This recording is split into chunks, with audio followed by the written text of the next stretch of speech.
Hello everybody and welcome to video lectures on Octave with Spice. We are now in this Spicy chapter, that's linear programming with GLPK, GNU Linear Programming Kit. And we have just modeled, or almost modeled mathematically, a product mix problem for the more deep bakery. And actually it is here. 4.3. So that's what's called an LP model. So what happens here is that we have now collected together what we have found out. So let us go a bit backwards and recall what our problem was. So we had a more deep bakery that produces three types of Fremen cakes that are called Atreides, Corrino and Harkonnen. And each cakes, they take some nutrients, powders that are given here, and each cake has some selling price. And the nutrient powders are the scarce resources here, so there are a finite amount of them. This is how much there are for More Deep Bakery daily, and More Deep Bakery wants to maximize daily revenues, and the question is what should the bakery do? And then we modeled this. We took all the data here through an algorithm, that algorithm 4.2 that we called optimization modeling. So we found out the decision variables, then we found out the objective function in terms of these decision variables, and finally the constraints. So the decision variables there were three of them, of course: how many Atreides cakes, how many Corrino cakes, and how many Harkonnen cakes should be produced, and we called them very unimaginatively as x1, x2, and x3. And then we found out the objective function and the constraints of these. And we ended up, when we actually put them all together, let me even put a little bit bigger font. So 4.3, this is a linear optimization problem. They look pretty much like this typically. So you will be seeing later in this course a lot of this kind of tabular expressions. So we want to maximize Z. So Z is just what we call our objective function. It depends on the decision variables. There are three of them: x1, x2, and x3. And this is the number, so these are the selling prices, and this is the revenue. And then there are constraints. So ST, so this is short for subject to the following constraints, and we have these kind of constraints that depend on x1, x2, and x3 multiplied by some things, and they cannot exceed, well, the resources what are given here. So we got a constraint for fat powder, sugar powder, protein powder, water powder, and spice melange powder. Okay, and then there is a last thing that it's not we didn't realize earlier, but now we realize that all these x1, x2, and x3, they actually have to be positive. This is what is typical. There we have sign constraints. And what does this mean? Well, it means that the decision variables has to be positive, meaning that we are actually selling cakes, not buying them. The problem does not actually state it explicitly, but in some sense I think it's obvious. It's also important for technical reasons. So typically in LPs, linear programs, we have these sign constraints. If we don't have them, that's kind of a nuisance. In this case, it's actually, if you think about it a little bit, we could omit these constraints. It doesn't make any sense the cell. But you don't have to worry about that. Let's just think about this way, that the sign constraints are natural. We want to have our decision variables positive, and if they are not, then that's kind of exception to the rule. The rule is decision variables are positive, and if that's not the case, then that's the exception to the rule. So in some sense, this is the end of the mathematical modeling phase. And depending on your system, there are different solvers, and in some solvers you can pretty much write down this and then they solve it. Okay, we are using GNU Octave, and Octave is matrix oriented, so we should actually represent this LP problem 4.3 with matrices.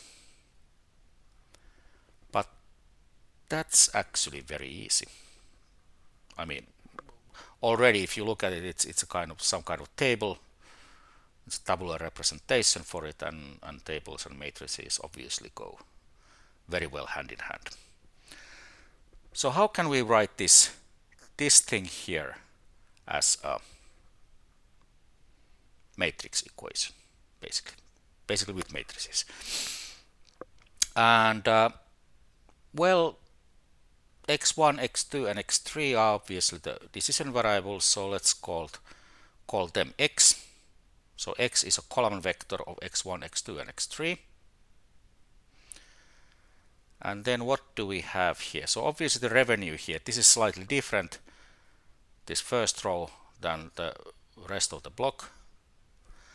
So let's actually see how does this z depend on now the vector x. And if you remember matrix multiplication, then you actually realize that if I take C to be the vector where I collect these coefficients 120, 170, and 100, so it's here, and I look what is here.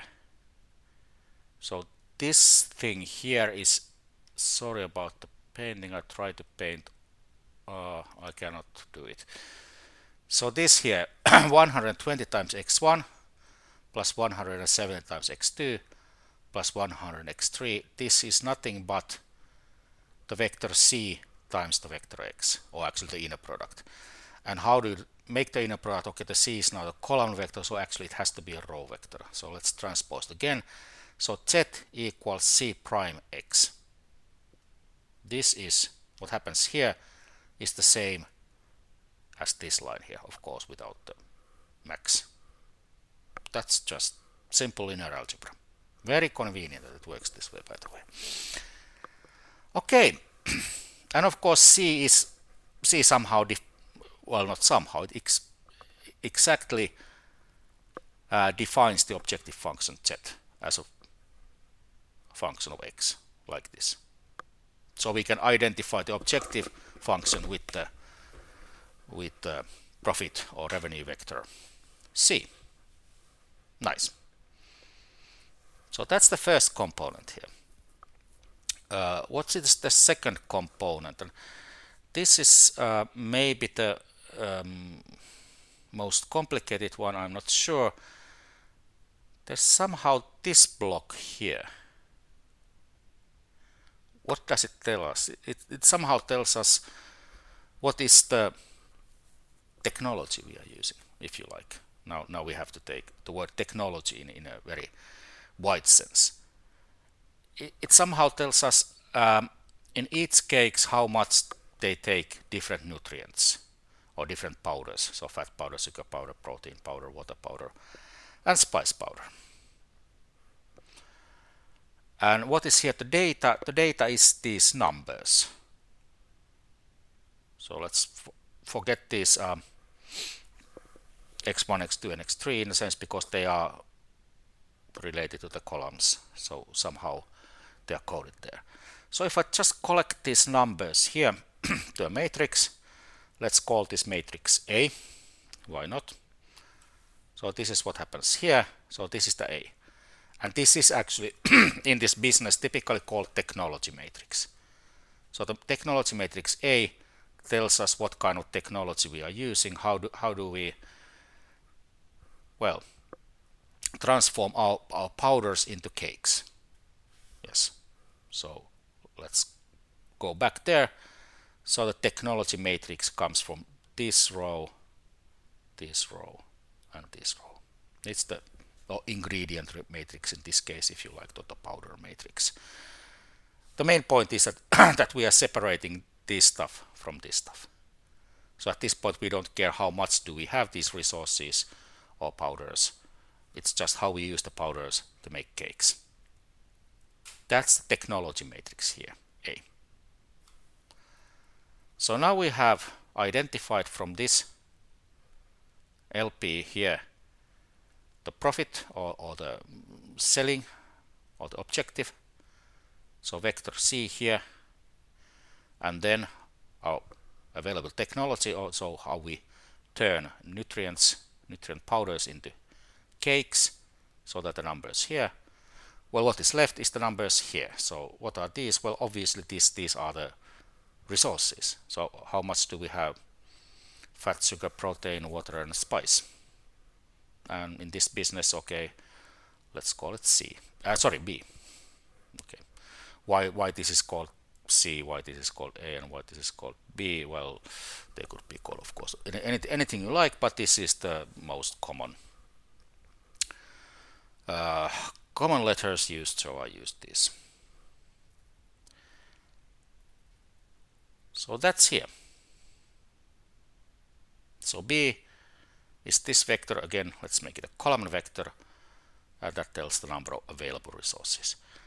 So now actually the problem data is C defining the objective function, matrix A, technology matrix, telling us how resources are turned into products. So how do we turn powders into cakes, and B, which is now the number of available resources, that is the powders we have. And then, so this 4.3 linear program that we started this lecture here, defined like this. If we want to, and why not, write it very compactly with matrices. This 4.3 with matrix notation, if you remember, is 4.5. It's like this. It says that we want to maximize Z equals C transpose times X, subject to constraints A times X must be less than or equal to P, and X is bigger than or equal to 0. Okay. So only thing here that is probably not trivial is A times X.